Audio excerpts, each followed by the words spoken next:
Hello friends, welcome to tyre plus. कैसे हैं आप सभी लोग? आए अच्छे होंगे, मस्त होंगे, बढ़िया होंगे और आपकी पढ़ाई बेहतरीन तरीके से चल रही होगी। तो चलिए क्लास को शुरू करते हैं बिना देरी के।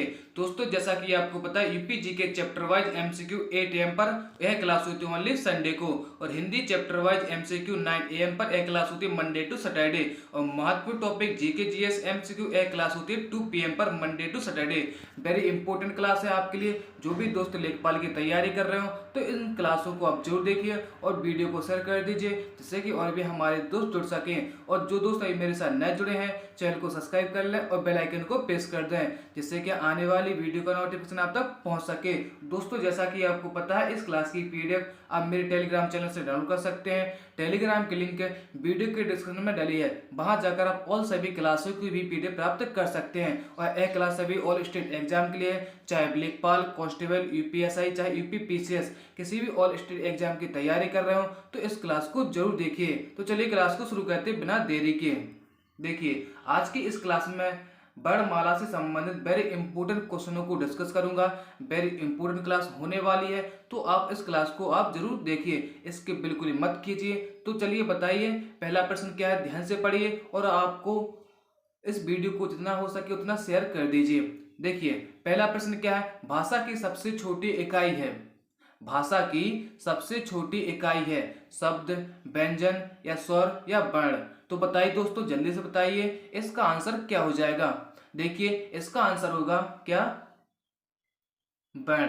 चलिए अगले प्रश्न की ओर बढ़ते हैं। अगला प्रश्न क्या है, वर्णमाला कहते हैं। बताइए, वर्णमाला कहते हैं शब्द के समूह को या वर्णों के संकलन को या शब्द के गणना को या वर्णों के व्यवस्थित समूह को। बताइए दोस्तों, जल्दी से बताइए, इसका आंसर क्या हो जाएगा। बताइए दोस्तों, इसका आंसर हो जाएगा दोस्तों क्या, वर्णों के व्यवस्थित समूह को। चलिए अगला प्रश्न क्या है, नेक्स्ट प्रश्न की ओर बढ़ते हैं। निम्न में से कंठ ध्वनियां कौन सी हैं। निम्न में से कंठ ध्वनियां कौन सी हैं, का, खा या रा या चा, जा या टा या ना। बताइए, इनमें से कौन सा आंसर हो जाएगा। क्वेश्चन 3 में आंसर क्या होगा, बताइए। देखिए, तो इनमें आंसर क्या होगा, आप खुद सोचिए और आप देखिए, बोलकर देखिए। पहले ऑप्शन उठाइए, का, खा, तो यानी कंठ से आवाज आ रही है ना, आ रही ना, तो आप आसानी से लगा सकते हैं इसका उत्तर क्या होगा, यानी ए ऑप्शन। आप जैसे बी ऑप्शन उठाइए, या यानी थोड़ी तालू के ऊपर से यह आवाज आ रही है, रा रा नहीं आ रही ना, तो यानी हमारा ए ऑप्शन हो जाएगा, का और खा। ए बिल्कुल कंठ से आवाज आ रही है। आप प्रैक्टिकल कीजिए, बोलकर देखिए, समझ आ जाएगा। चलिए अगले प्रश्न की ओर बढ़ते हैं। अगला प्रश्न क्या है, स्थान के आधार पर बताइए कि मूर्धन्य व्यंजन कौन से हैं। बताइए दोस्तों, क्वेश्चन 4 को ध्यान से पढ़िए और आपको 4 ऑप्शन दिए गए, ध्यान से बताइए। दोस्तों, यह इतना इंपॉर्टेंट टॉपिक है, यहाँ से प्रश्न बनते ही बनते हैं, या 2 या 3 प्रश्न पूछ लिए जाएंगे। ठीक दोस्तों, बताइए क्वेश्चन 4 का आंसर क्या हो जाएगा। तो इसका आंसर हो जाएगा ढा ओढ़ा। देखिए, इसे ढा पढ़िए, डा ढा डा ढा। आपके तालू से आपकी आवाज घल रही होगी, आवाज टकरा रही होगी। ठीक दोस्तों, ढा ढा। ठीक, चलिए आगे बढ़ते हैं। अगला प्रश्न क्या है, निम्न में से अल्प प्राण वर्ण कौन से हैं।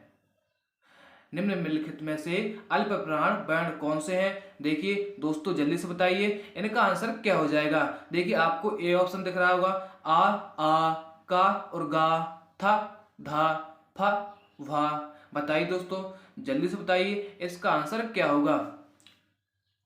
देखिए, क्वेश्चन 5 का आंसर क्या हो जाएगा। तो इसका आंसर होगा का और गा। अल्प प्राण का मतलब होता है जिसकी ध्वनि कम निकले, और महाप्राण का मतलब होता है जिसकी ध्वनि अधिक निकले।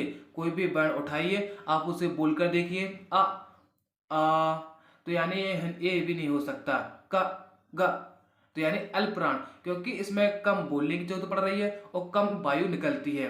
ठीक, चलिए, यानी ऑप्शन हो जाएगा हमारा बी। अगला प्रश्न, निम्न में से नासिक व्यंजन कौन सा है। निम्नलिखित में से नासिक व्यंजन कौन सा है। बताइए, नासिक का मतलब होता है जिसका उच्चारण नाक के द्वारा होता है। जिसका उच्चारण नाक के द्वारा होता है, तो वह उत्तर कौन सा होगा? ध्यान से पढ़िए। सा, पा को सा, यानी ना, ना सिर्फ यही है। गा और झा नहीं है, ये नहीं है ना, सिर्फ यही निकल रहा है, यानी हमारा क्या ऑप्शन हो जाएगा? बी ऑप्शन हो जाएगा। ठीक, चलिए अगले प्रश्न क्यों बढ़ते हैं। ए ए ए वर्ण क्या कहलाते हैं? बताइए, ए वर्ण क्या कहलाते हैं? नासिक, मूर्धन या ओष्ठक या कंठ या तालव? तो क्वेश्चन 7 का आंसर क्या होगा? ध्यान से बताइए।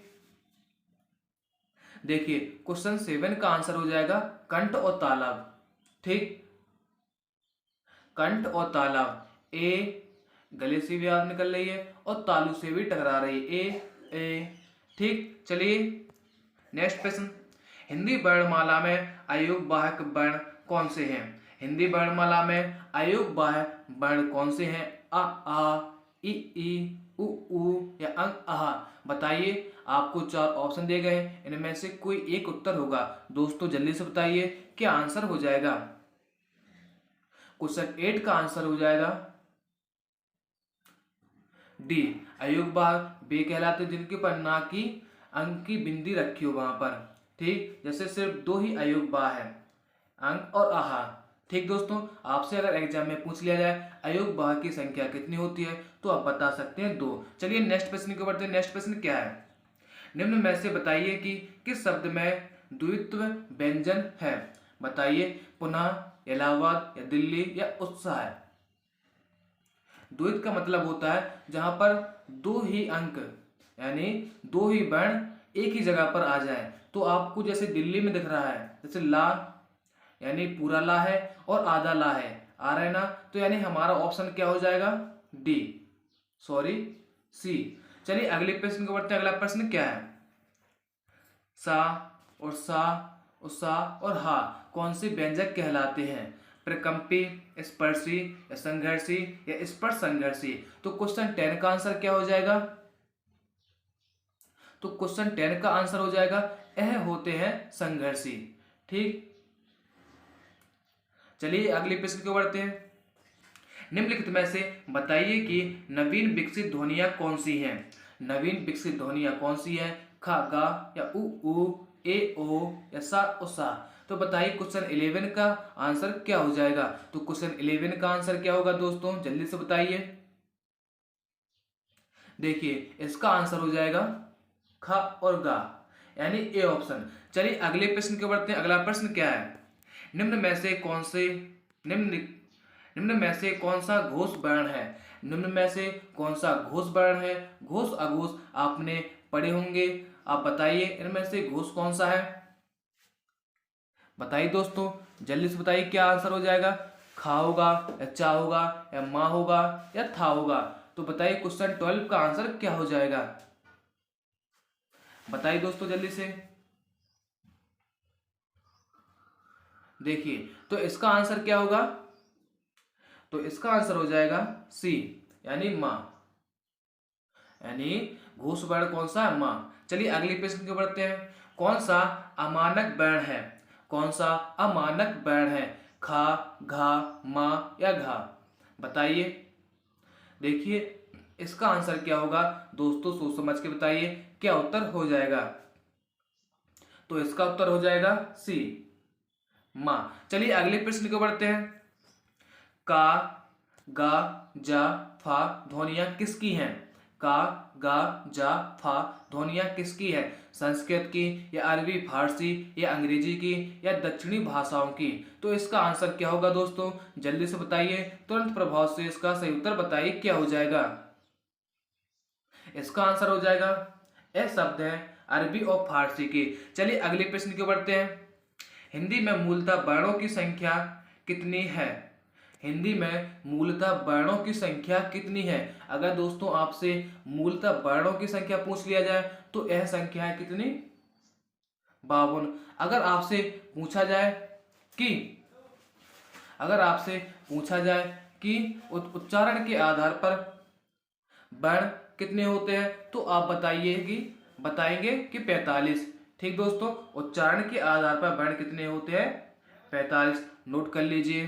ठीक दोस्तों, चलिए, और लेखन के आधार पर वर्ण कितने होते हैं? 52। यानी इसे हम बोल सकते हैं मूलतः वर्णों के आधार पर, और लेखन के आधार पर वर्ण बोल सकते हैं 52। ठीक दोस्तों, और लेखन के आधार पर स्वर कितने होते हैं? तो स्वर होते हैं 13। ठीक, लेखन के आधार पर स्वर कितने होते हैं? लेखन के आधार पर स्वर कितने होते हैं? 13। ठीक, और लेखन के आधार पर वर्ण कितने होते हैं? 52। ठीक, और व्यंजक कितने होते हैं लेखन के आधार पर? तो व्यंजक होते हैं 35। ठीक दोस्तों, ध्यान रखना है, इन्हें इंपोर्टेंट है, लिख लीजिए। लेखन के आधार पर व्यंजक होते हैं कितने? 35, और लेखन के आधार पर स्वर होते हैं 13, और लेखन के आधार पर वर्ण कितने होते हैं? 52, या मूलतः वर्णों की संख्या पूछ सकता है आपसे तो आप बता सकते हैं 52। चलिए अगले प्रश्न की ओर बढ़ते हैं। छा ध्वनि किसके अंतर्गत आती है? छा ध्वनि किसके अंतर्गत आती है? मूल स्वर, घोष वर्ण, या संयुक्त वर्ण, या तालव्य? तो इसका आंसर क्या हो जाएगा दोस्तों? दोस्तों जल्दी से बताइए, इसका आंसर क्या हो जाएगा? तो इसका आंसर क्या होगा दोस्तों? देखिए, इसका आंसर हो जाएगा सी, संयुक्त वर्ण। दोस्तों यह छा किन वर्णों से मिलकर बना होता है? तो यह मिलकर बना होता है का प्लस सा, यानी पा का सा। ठीक, आपसे ऐसा ही पूछ लिया जाता है कि छा किनसे बनकर बना है? छत्रज्ञ वाला जो छा होता है यह किन वर्णों से मिलकर बना है? तो आप बता सकते हैं का, ऐसे हलंत भी लगी होनी चाहिए। ठीक दोस्तों, प्लस सा। चलिए अगले प्रश्न की ओर बढ़ते हैं। अगला प्रश्न क्या है? हिंदी शब्दकोश के छा का क्रम किस वर्ण के बाद आता है? हिंदी के शब्दकोश के छा का क्रम किस वर्ण के बाद आता है? का, या छा, त्रा और ज्ञा? तो बताइए इसका आंसर क्या हो जाएगा? क्वेश्चन 17 का आंसर क्या होगा दोस्तों? जल्दी से बताइए। तो इसका आंसर हो जाएगा का। चलिए अगला प्रश्न क्या है? ज्ञा वर्ण किस वर्णों के संयोग से बना है? ज्ञा वर्ण किस वर्णों के संयोग से बना है? जा और ना, और जा और ना, झा और घा, जा और या? तो इसका आंसर क्या होगा दोस्तों? जल्दी से बताइए। देखिए इसका आंसर क्या हो जाएगा? बी ऑप्शन, जा प्लस और ना।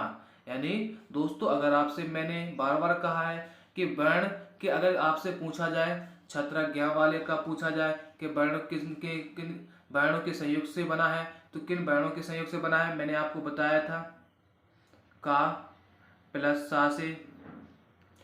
ठीक, और यह बनता है किससे? जा प्लस ना से ज्ञा। ठीक दोस्तों, चलिए अगले प्रश्न की ओर बढ़ते हैं। अघोष वर्ण कौन सा है? अघोष वर्ण कौन सा है? आ है, या बी ऑप्शन जा और झा, हा और सा? तो क्वेश्चन 19 का आंसर क्या हो जाएगा दोस्तों? जल्दी से बताइए इसका आंसर क्या होगा? तो इसका आंसर हो जाएगा सा। चलिए अगला प्रश्न क्या है? घा का उच्चारण स्थान कौन सा है? घा का उच्चारण स्थान कौन सा है? बताइए दोस्तों, जल्दी से बताइए। घा का उच्चारण स्थान कौन सा है? इसका आंसर क्या हो जाएगा? तो घा का उच्चारण स्थान कौन सा है दोस्तों?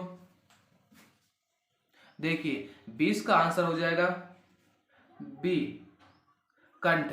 चलिए नेक्स्ट प्रश्न की ओर बढ़ते हैं। इनमें संयुक्त व्यंजक कौन सा है? आपको 21 में देखना है संयुक्त व्यंजन कौन सा है। बताइए, ढा ढक्कर वाला, या ज्ञा, या डा, या डा? बताइए क्या होगा? देखिए क्वेश्चन 21 का आंसर क्या हो जाएगा? तो इसका आंसर हो जाएगा बी।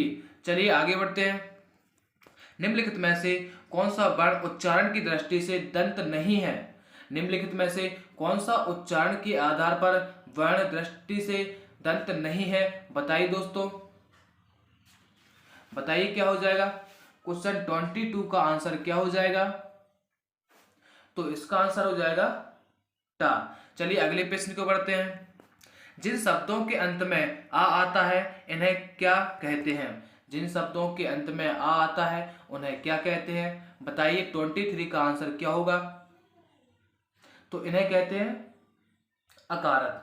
ठीक, चलिए, छा वर्ण किसके योग से बना है? मैंने दोस्तों आपको ऊपर बताया था।